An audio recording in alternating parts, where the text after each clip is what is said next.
नेपाली दिदीबहिनी तथा दाजुभाइहरू,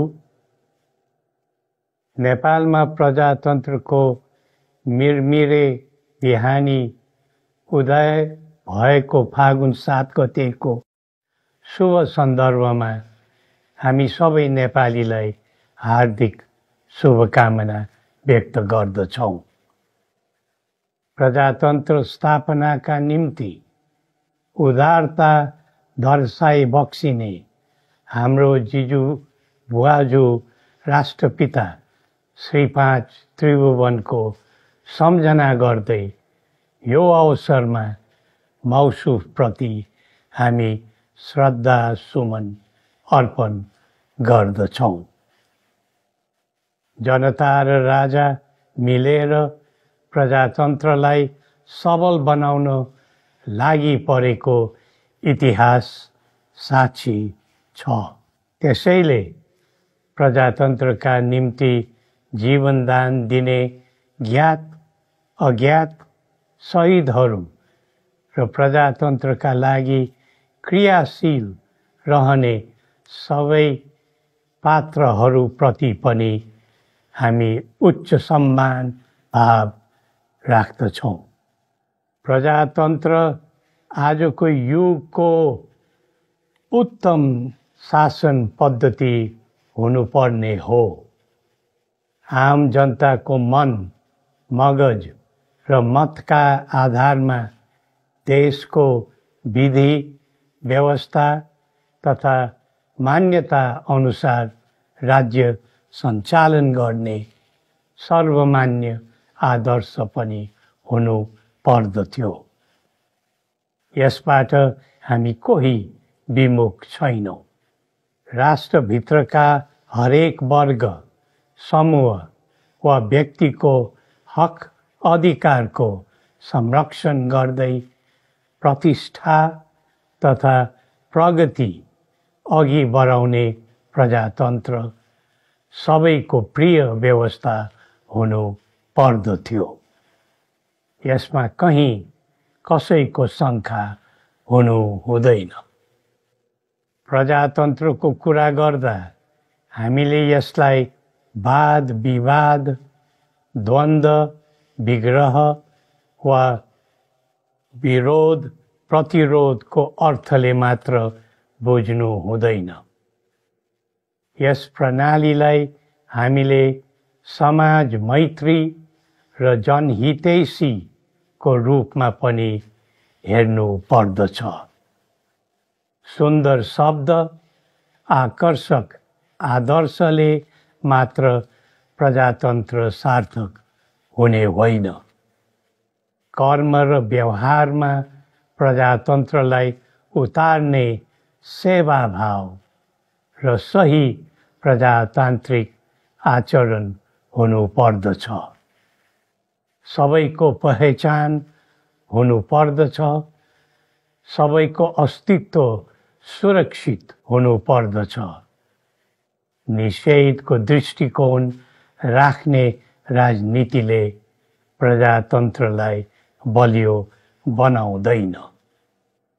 पक्ष विपक्षको अहङ्कार आफ्नै खालको स्वार्थ तथा हटवादले पनि प्रजातन्त्रलाई गतिशील बनाउनु सक्दैन। आज देशको इतिहास मेटिँदै गएको छ। नेपालको अस्तित्व नासिँदै गएको छ। नेपालका होनहार जनशक्ति दिनहुँ ताती लागेर देशबाट बाहिरिँदै गएका छन्। नेपालीको पसिना आफ्नो माटोमा होइन, अन्तै पोखिरहेको छ। जन्मदै नेपालीको शिरमा हजार होइन, लाखको ऋणभारको बोझ छ। हाम्रा कल कारखाना, व्यापार व्यवसाय निरन्तर धराशायी बन्दैछ। हुँदा हुँदा हाम्रा शिक्षालय कलेजहरूमा समेत शिक्षक र विद्यार्थीहरू पातिलिँदै गएका छन्। नेपालको पद्धति, नीति र गतिविधि ठिक छैन। यहाँ बसेर केही हुँदैन। श्रम, सिप, चेतना र ज्ञान भएका हाम्रा नागरिकहरूमा त्यस प्रकारको भाष्य चलिरहेको छ। यस्ता कुराले प्रजातन्त्रलाई शोभनीय बनाउँदैन। प्रजातन्त्र आशा जगाउने प्रणाली हुनुपर्दछ। जनताको भरोसा बढाउने प्रणाली हुनुपर्दछ। प्रजातन्त्र फल्दै फुल्दै जाँदा हामी सबैको भाग्य र भविष्य चम्कन्छ भन्ने भावना जागृत गराउने हुनुपर्दछ। तर 3 दशक यताको हाम्रो स्थिति यस्तो छैन। आम जनताको मुहारमा मुस्कान ल्याउने, जनतालाई खुसी र सुखी बनाउने, सबैले खोजेको र हामीले चाहेर रोजेको पनि त्यही प्रजातान्त्रिक व्यवस्था हो। व्यवस्था बदलियो भन्नेहरूले अवस्था राम्ररी बदल्न नसक्नु दुःखद कुरा हो।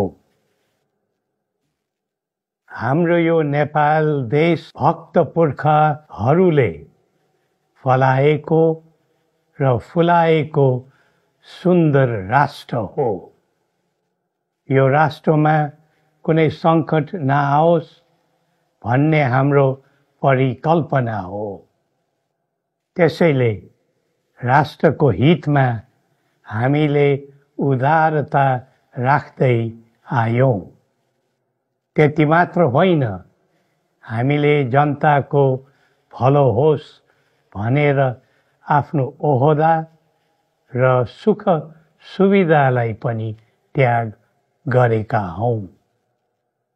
त्यागले कसैको कद सानो हुने होइन र त्यस्तो भावलाई कसैले पनि कमजोरी ठान्नु हुँदैन। कतै कुनै पक्ष नगरी सबैलाई समेटेर जाने हाम्रो अभिलाषा हो। हाम्रो त्यागको अर्थ र आशय पनि त्यही नै हो। हाम्रो इतिहासलाई नाश गरेर र पहिचानको अपमान गरेर हामी उँभो लाग्दैनौँ भन्ने कुराको हेक्का राखेर हामी अघि बढौँ। विगतका कमी कमजोरी तथा आफ्नो प्रकृति र संस्कृति विरुद्धका त्रुटि सच्याएर अघि बढ्ने चेतना हामीलाई प्राप्त होस्। देशका निम्ति र राष्ट्रका खातिर हाम्रो समर्पण निष्ठा सदैव हुनेछ। राष्ट्र रक्षाको निम्ति सबैको अनुशासन र इमानदार प्रयत्न हुनुपर्दछ। हामीले पहिले पनि राष्ट्रिय समस्या सुल्झियोस् भनेर त्याग गरेका हौँ। अब नेपालको उन्नतिको लागि हामीबाट अरू के त्याग गर्नुपर्ने हो, हामी तयार छौँ। अब समय आयो। राष्ट्र जोगाउने हो भने, राष्ट्रिय एकता कायम राख्ने हो भने, देशको समृद्धि र उन्नतिका निमित्त हामीलाई साथ दिन सबै देशवासीहरूलाई आह्वान गर्दछौँ। श्री पशुपतिनाथले हामी सबैको कल्याण गरून्। जय नेपाल।